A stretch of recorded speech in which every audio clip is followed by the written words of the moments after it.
السلام علیکم. امید کوم چې ټول بخیر. الله پاک مو همیشه لپاره خوشاله او آباد ساته. نن ما ستاسو په خدمت کې یو اسانه شانتي وظیفه راوړې ده. هغه د سوره کوثر وظیفه ده چې څوک د جمعې په شپه یا د جمعې په ورځ باندې د 100 پیری استغفار سره او د 1000 کرته درود شریف سره، که 1000 کرته درود شریف نشي ویلی نو کم از کم 100 مرتبه درود شریف او 1000 مرتبه سوره کوثر ووایي، که هغه د جمعې په شپه باندې او که د جمعې په ورځ باندې.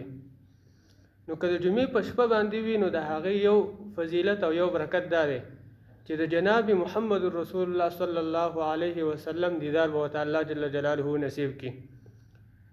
او دویم فضیلت او دویم برکت دا دی د دې وظیفې چې الله جل جلاله به د ده لپاره په رزق کې فراخي راولي.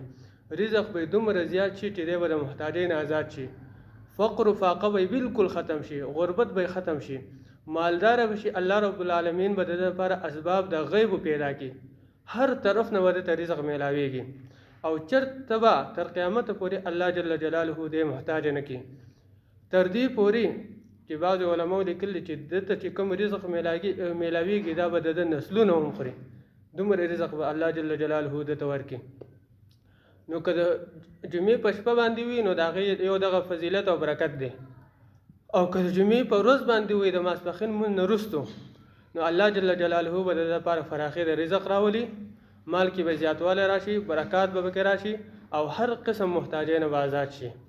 امید کوم چې الله جل جلاله به دا وظیفه ستاسو لپاره د خیر ذریعه وګرځي او ټول په دې باندې عمل وکړئ. وما علینا الا البلاغ.